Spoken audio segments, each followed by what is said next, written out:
ಈಗ ರುಚಿಯಾದ ಎಣ್ಗಾಯಿ ಪಲ್ಯ ರೆಡಿಯಾಗಿದೆ. ವೆಲ್ಕಮ್ ಟು ಮೈ ಚಾನಲ್ ಖುಷಿ ಕನ್ನಡ ಕುಕಿಂಗ್ ವ್ಲಾಗ್. ಇವತ್ತು ಎಣ್ಗಾಯಿ ಪಲ್ಯ ಮಾಡೋಣ. ಅದಕ್ಕೆ ಬೇಕಾಗೋದು 2 ಈರುಳ್ಳಿ, 2 ಟೊಮೆಟೊ, 1 ಕಪ್ ಕಾಯಿ ತುರಿ, 2 ಇಂಚು ಶುಂಠಿ, 2 ಗೆಡ್ಡೆ ಬೆಳ್ಳುಳ್ಳಿ, 3 ಮೆಣಸಿನಕಾಯಿ, ಕೊತ್ತಂಬರಿ ಸೊಪ್ಪು ಸ್ವಲ್ಪ, ಗರಂ ಮಸಾಲ 1.5 ಚಮಚ, ಖಾರದ ಪುಡಿ 1.5 ಚಮಚ, ಸಾಂಬಾರು ಪುಡಿ 1.5 ಚಮಚ, ಕಡಲೆಬೀಜ 2 ಟೇಬಲ್ ಸ್ಪೂನು ಮತ್ತು ಹುಚ್ಚೆಳ್ಳು 2 ಟೇಬಲ್ ಸ್ಪೂನ್. ಫಸ್ಟು ಒಂದು ಪ್ಯಾನ್ಗೆ ಕಡಲೆಬೀಜ ಹಾಕಿ ಚೆನ್ನಾಗಿ ಫ್ರೈ ಮಾಡೋಣ.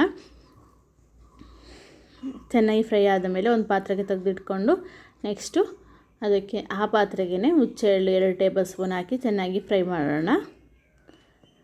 ಹುಚ್ಚೆಳ್ಳು ಚಟಪಟ ಅನ್ನೋವರೆಗೂ ಫ್ರೈ ಆದಮೇಲೆ ತೆಗೆದು ಪಾತ್ರೆಗೆ ಹಾಕಿ ಈಗ ಸ್ವಲ್ಪ 1 ಕಪ್ಪು ಕಾಯಿ ತುರಿಯನ್ನು ಹಾಕಿ ಚೆನ್ನಾಗಿ ಫ್ರೈ ಮಾಡಿ.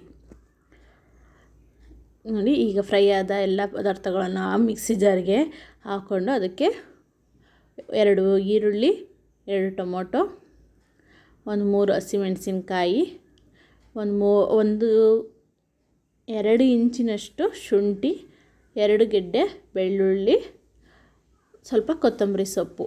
ನೆಕ್ಸ್ಟು ಅದಕ್ಕೆ 1 ಟೇಬಲ್ ಸ್ಪೂನಷ್ಟು ಗರಂ ಮಸಾಲ, 1.5 ಚಮಚ ಖಾರದ ಪುಡಿ, 1.5 ಚಮಚ ಸಾಂಬಾರು ಪುಡಿ. ಇದು ವಿಡಿಯೋ ಕ್ಲಿಪ್ ಹೋಗಿದೆ. ಇಷ್ಟು ಹಾಕಿ ಚೆನ್ನಾಗಿ ಪೇಸ್ಟ್ ಮಾಡ್ಕೊಳ್ಳಿ. ಈಗ ಮಿಕ್ಸಿ ಮಾಡಿದ ಮಸಾಲೆ ರೆಡಿಯಾಗಿದೆ ನೋಡಿ.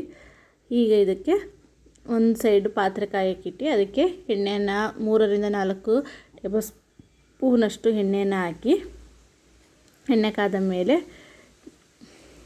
ಈಗ ಮಸಾಲೆಗೆ ಬದನೆಕಾಯನ್ನು ಚೆನ್ನಾಗಿ ಮಸಾಲೆಯಲ್ಲಿ ಅದ್ದಿ ಎಣ್ಣೆಯಲ್ಲಿ ಬಿಡುತ್ತಾ ಬನ್ನಿ.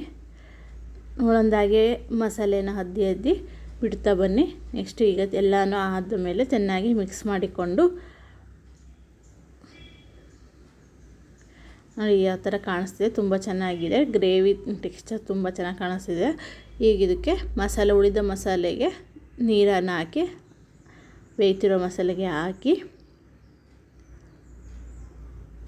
ಸ್ವಲ್ಪ ರುಚಿಗೆ ತಕ್ಕಷ್ಟು ಉಪ್ಪನ್ನು ಹಾಕಿ ಒಂದು 15 ನಿಮಿಷ ಬೇಯಿಸಿದರೆ ಕೊತ್ತಂಬರಿ ಸೊಪ್ಪಿಂದ ಅಲಂಕರಿಸಿ ರುಚಿಯಾದ ಎಣ್ಗಾಯಿ ಪಲ್ಯ ರೆಡಿಯಾಗಿದೆ. ನೀವು ಒಂದು ಸತಿ ಟ್ರೈ ಮಾಡಿ ನೋಡಿ. ನನ್ನ ಚಾನಲ್ನ ಲೈಕ್ ಮಾಡಿ, ಶೇರ್ ಮಾಡಿ ಹಾಗೂ